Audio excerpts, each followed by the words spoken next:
रात को मेरे जेठ के कमरे से चीखने की आवाज़ें आती थी। मेरी जेठानी जी कब की मर चुकी थी। जेठ जी के राज जानने के लिए एक रात में उनके कमरे में छुप गई।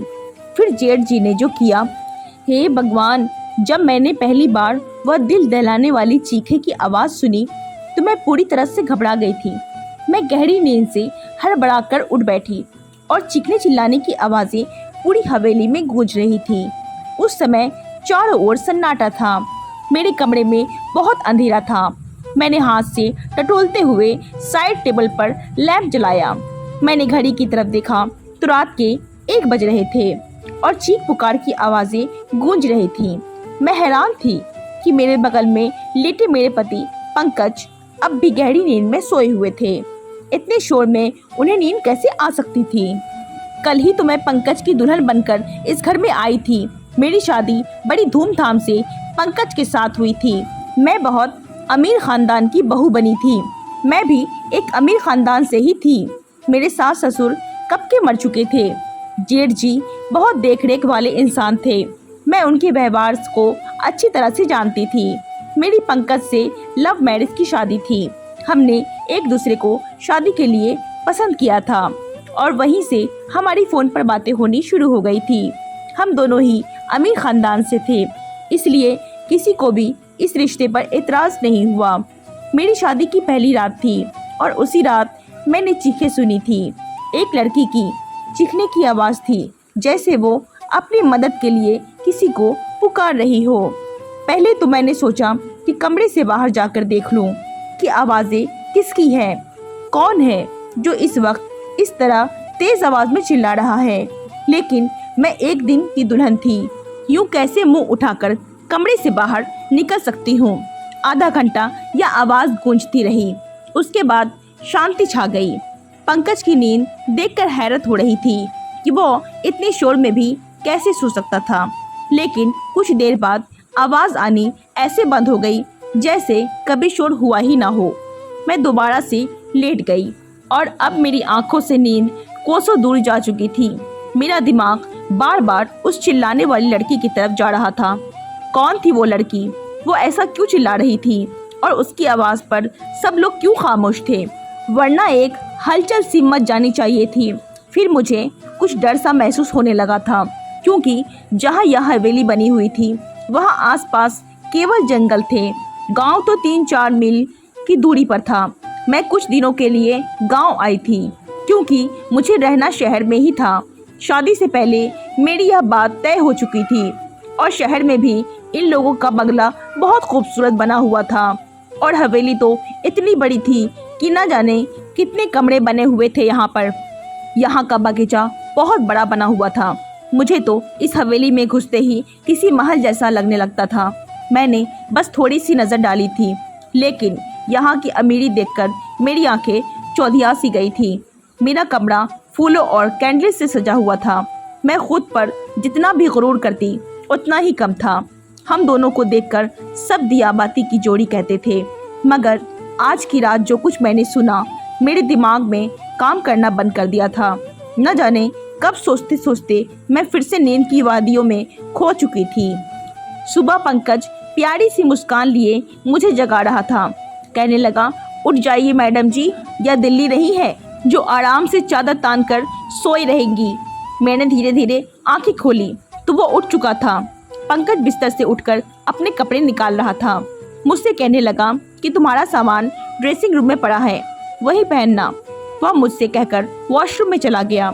मैं बेड से उठ गई। पहले तो मुझे ऐसा लगा कि रात वाली बात शायद मेरा कोई वहम था। मैं वही बात सोच सोच कर ड्रेसिंग रूम में चली गई, जो ही मेरे कमरे में बना हुआ था। इतना भारी भरकम जोड़ा देखकर मेरी आंखें फटी की फटी रह गई। मैंने फ्रेश होने के बाद बहुत ही मुश्किल से उन कपड़ों को पहना था। पंकज कमरे से जा चुका था तो कुछ लड़कियां मुझसे पूछकर मेरे कमरे में आई और मुझे जेवरात पहनाने लगी, तैयार करने लगी। जब मैं आज सज धज कर बाहर आई तो मेरे जेठ जी सामने कुर्सी पर बैठे थे। उन्होंने मुझे देखा और मुस्कुराने लगे। फिर मेरे पास आए और मुझ पर हज़ारों के नोट की बारिश करके मेरा स्वागत किया। फिर मुझे बाहर ले गए। जहाँ गांव की औरतें मुझे देखने के लिए मेरा इंतज़ार कर रही थी। गर्मी और धूप में ना जाने कब से वह मेरा एक झलक देखने के लिए बैठी हुई थी। मेरे जेठ जी कहने लगे, यह हमारे घर की नई मालकिन है, पंकज की बीवी। सभी औरतें मुझे नमस्ते करने लगी। मैं थोड़ी देर से ज़्यादा वहाँ रुक नहीं पाई थी। तेज धूप ने मेरी हालत ख़राब कर दी थी। जल्दी जल्दी मैं कमरे के अंदर आई। अपने कमरे में एसी ऑन करके बैठ गई। पूरा दिन लगातार लोगों का आना जाना लगा रहा। पंकज से मेरी मुलाकात बस रात को हुई थी, वरना वह पूरा दिन मर्दों के साथ ही रहते थे। गांव के कुछ और ही रस्में रिवाज होते हैं। पति पत्नी आपस में कम वक्त दूसरों के साथ ज्यादा वक्त बिताते हैं। यही मेरे साथ भी हुआ। रात तक मैं थकान से चूर हो चुकी थी, इसलिए लेटते ही मुझे नींद आ गई और पंकज मुझे कहने लगे कि गांव की माहौल से तुम परेशान मत होना। वह मुझे प्यार से देखने लगा। फिर मैंने आंखें खोली और थोड़ा सा मुस्कुरा दी। मैंने कहा, पंकज, पर जल्दी से जल्दी आप वापस जाने का सोचिए। मुझे ऐसे माहौल की आदत नहीं है। मेरी बात पर न जाने क्यों पंकज की मुस्कुराहट गायब हो गई थी। फिर वह बेड पर टेक लगाकर बैठ गया। कहने लगा, अभी तो ऐसा मुमकिन नहीं है, लेकिन मैं कोशिश करूँगा। मैं नींद में होते हुए भी पूरी आंखें खोलकर उसे घूरने लगी। पंकज, मैं गांव में 2 दिन से ज़्यादा नहीं रह सकती, यह तुम अच्छे से जानते हो। मुझे घुटन होती है। यहाँ के पहनावे से, रहन सहन से अजीब घुटन सा माहौल है यहाँ का। मैं यहाँ नहीं रह सकती। पर मेरी बात सुनकर वो किसी गहरी सोच में चला गया। उसने सिगरेट निकाली और लाइटर से जलाकर पीने लगा। मैं नींद में चूर थी, इसलिए सो गई। रात को फिर से मेरी आंखें शोर से खुली। वही एक लड़की की चीख पुकार अपने बचाव के लिए मदद मांगती हुई। मैं तुरंत उठकर बैठ गई और पंकज को भी जगा दिया। वह मुझे नींद में देखने लगा। मैंने कहा, पंकज, किसी की चिल्लाने की आवाज़ आ रही है। मेरी बात पर पंकज ने नजरें चुराई। कहने लगा, कैसी आवाज़ें हैं? मुझे यहाँ कोई आवाज़ नहीं आ रही। मैं उसकी यह बात सुनकर हैरान रह गई थी। यह कैसे मुमकिन था? मुझे तो लड़की की चिल्लाने की आवाज़ें आ रही थी, लेकिन पंकज को नहीं आ रही थी। मैंने हैरत से पूछा। पंकज की तरफ देखा। मैंने कहा, यह लड़की की आवाज़ तुम्हें नहीं सुनाई दे रही है?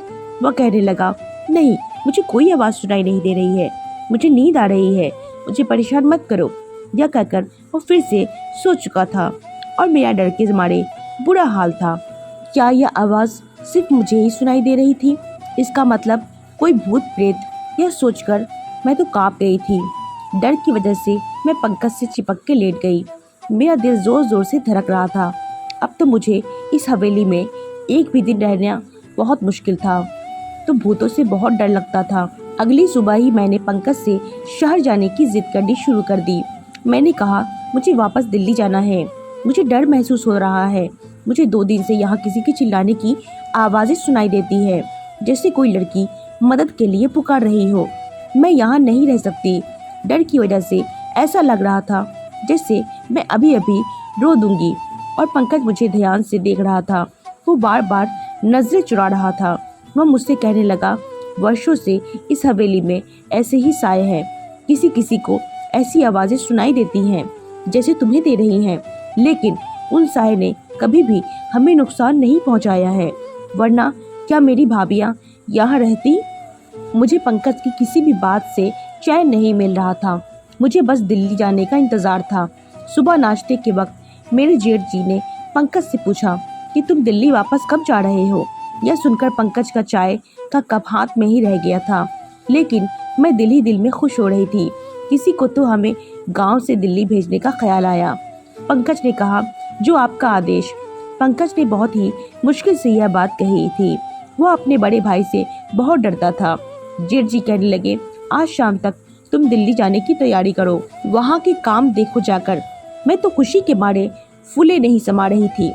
मैंने जल्दी से चाय खत्म की और कुर्सी को पीछे खींचकर खड़ी हो गई तो मेरे जेठ जी मुझसे कहने लगे, बहू, आज तुमने नाश्ता ठीक से क्यों नहीं किया? मैंने कहा, मुझे अपनी पंकज की पैकिंग भी करनी है। शाम तक जाना है तो टाइम लग जाएगा। मेरी बात सुनकर जेठ जी पंकज जी को घूरने लगे और कहने लगे, तुमने बहू को यह नहीं बताया कि अब वह यही रहेगी?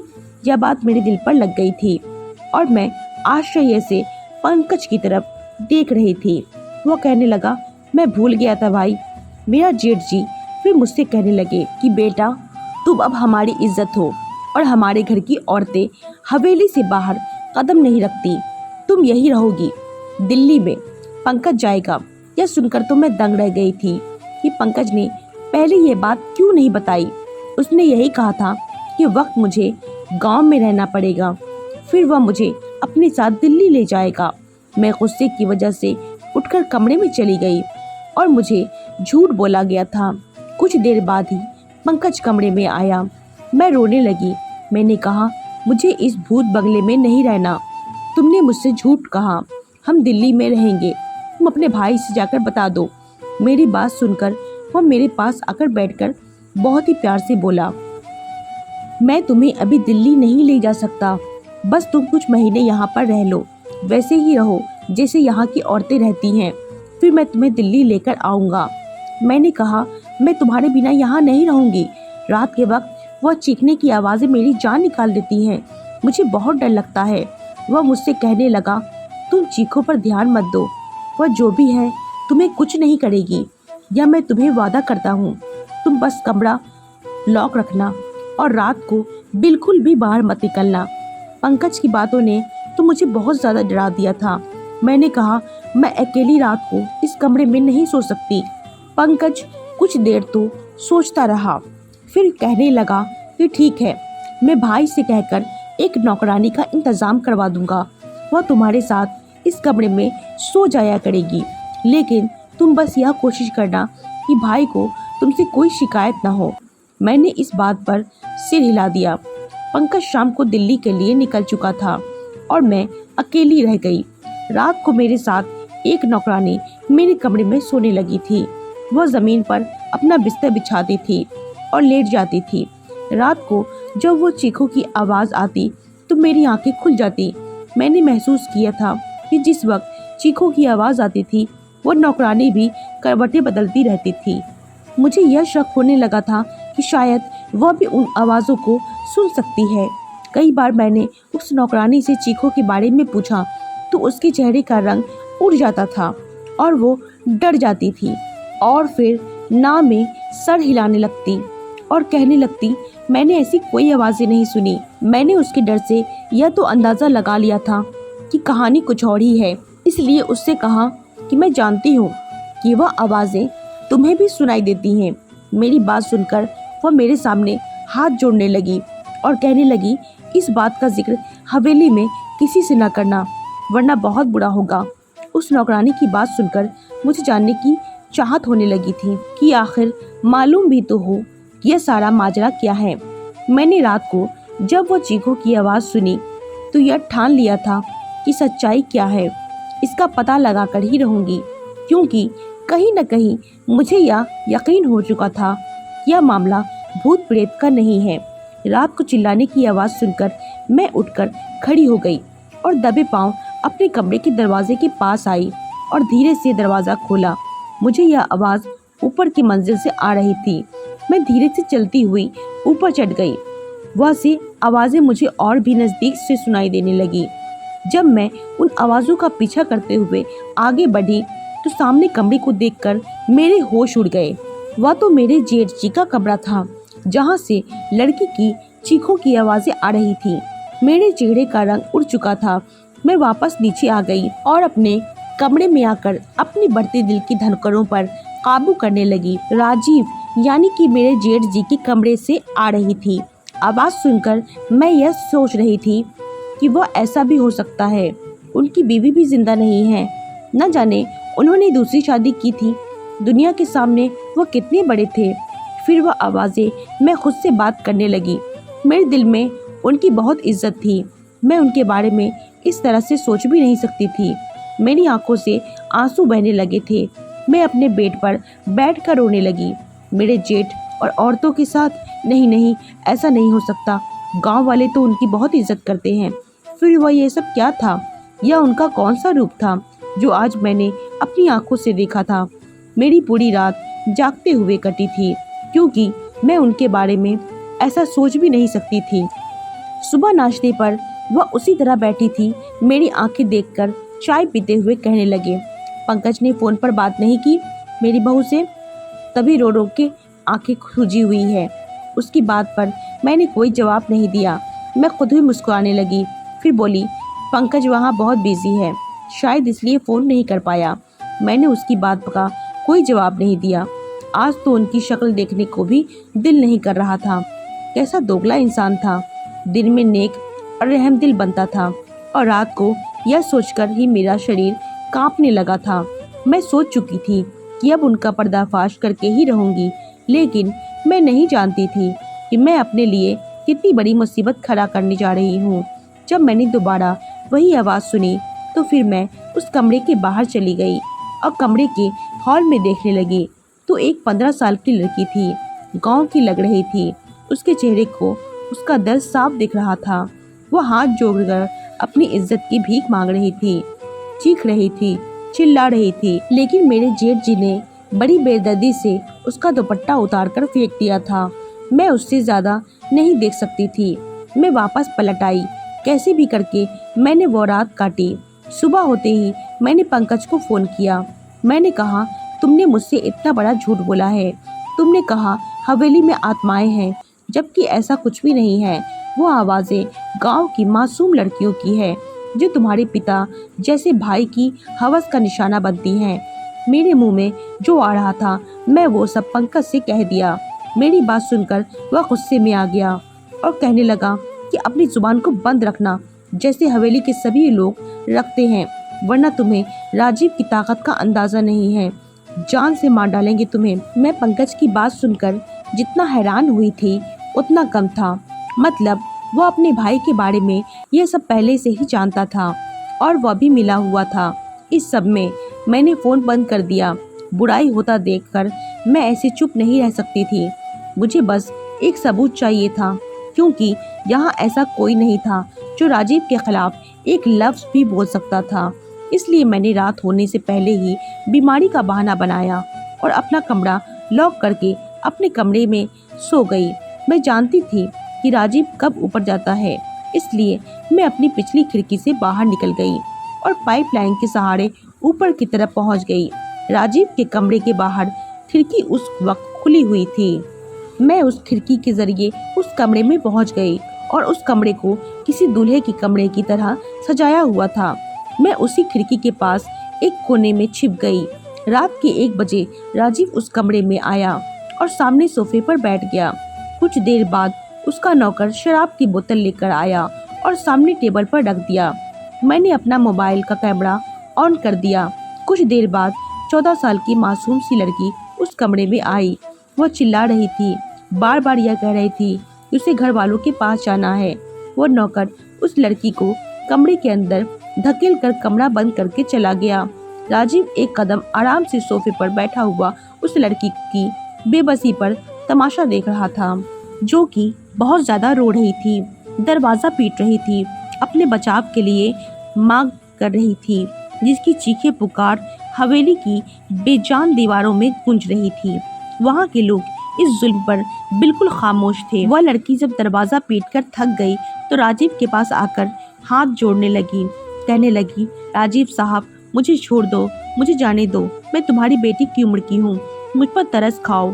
उसकी बात सुनकर मेरा जेठ गुस्से से उठा और उसके बाल पकड़कर कहर भरी नजरों से देखते हुए बोला, नीच जात की लड़की, तेरी इतनी हिम्मत कि तू मेरे सामने जुबान चलाए। तुझे मैं बताता हूँ मेरे सामने जुबान चलाने वाले का क्या अंजाम होता है। यह कहकर उसने उस लड़की को बड़ी जोर से जमीन पर पटक दिया था। फिर उसकी गर्दन पर अपने पैर से मारने लगा। वो लड़की दर्द से बिलबिला रही थी और मैं यह सब नहीं देख पा रही थी। न जाने कैसे मैंने खुद को काबू में कर रखा था और वहाँ खड़ी सब कुछ देख रही थी। मेरे जेठ ने उस लड़की को पकड़कर बिस्तर पर पटक दिया और अपना सिगरेट जलाकर जैसे ही उसने लड़की के चेहरे पर लगाया, उस लड़की की चीख के साथ साथ मेरी भी चीख निकल गई। राजीव तुरंत ही वहाँ से पीछे हटा। मेरी चीख सुनकर वह समझ गया था कि कमरे में उस लड़की के अलावा भी कोई और है। इससे पहले कि वह मुझे ढूंढता, मैं उसी खिड़की से बाहर निकल गई। लेकिन शायद वह मुझे देख चुका था, क्योंकि मैं कोई प्रोफेशनल जासूस तो नहीं थी, एक आम सी लड़की थी मैं जिस रास्ते से आई थी उसी रास्ते से नीचे उतर गई, लेकिन अपने कमरे के बजाय हवेली के पीछे चली गई। मैं वहीं जाकर छुप गई। मुझे पूरी हवेली में एक हलचल सी महसूस हो रही थी। बहुत से कदमों की आवाज़ सुनाई दे रही थी। मैं एक घने झाड़ी में छुप गई। बहुत सी नौकर टॉर्च जलाकर मुझे ढूंढ रहे थे। मैं तो सांस लेना ही भूल गई थी। मुझे डर था कि अब मैं पकड़ी जाऊंगी। कुछ देर बाद नौकर वहां से चले गए। उसके जाते ही मैंने सुकून की सांस ली। मैं एक बड़े से पेड़ पर चढ़ने लगी जो इस हवेली की दीवार से चिपका हुआ था। उस पेड़ पर चढ़कर मैंने दीवार की दूसरी तरफ देखा तो वह एक घना जंगल था। मैं वहां कूद गई थी। मैं नहीं जानती थी कि मैं उस जंगल को पार करने के बाद वहां पहुंच जाऊंगी, लेकिन मैं लगातार भाग रही थी। सुबह तक मैं भागती रही। जैसे ही हल्की हल्की रोशनी हुई मैं सड़क पर कूद चुकी थी। उसी वक्त एक बस दिल्ली जाने के लिए वहां से गुजर रही थी। मैं उस बस में बैठ गई। पूरे रास्ते भर मैंने अपने चेहरे पर दुपट्टा छुपाए हुआ था। दिल्ली पहुंचते ही मैंने अपने पापा के दोस्त जो के IPS ऑफिसर थे, उन्हें यह वीडियो दिखा दी। मेरी वजह से उस गांव में इस घिनौने खेल का किस्सा खत्म हुआ था और राजीव के साथ साथ पंकज भी पकड़ा गया था। वो लोग गांव के कम उम्र की लड़कियों के साथ गलत करके उसे दूसरे देश में भेजते थे और कुछ को मार देते थे, और मेरे पति दिल्ली में वही काम करते थे, इसलिए मुझे अपने साथ ले जा नहीं सकते थे। मैंने अब पंकज से तलाक ले लिया था क्योंकि मैं ऐसे शख्स के साथ जिंदगी नहीं गुजार सकती थी। मुझे खुशी है कि मेरी वजह से बहुत सी लड़कियां बच गई थी। दोस्तों, उम्मीद करती हूँ कि आपको हमारी ये कहानी पसंद आई होगी। तो वीडियो को लाइक करिए और चैनल पे नए हैं तो प्लीज़ चैनल को सब्सक्राइब करिए और नोटिफिकेशन के बेल को ज़रूर दबाइए ताकि अगली अपडेट सबसे पहले आपको मिले। Thanks for watching.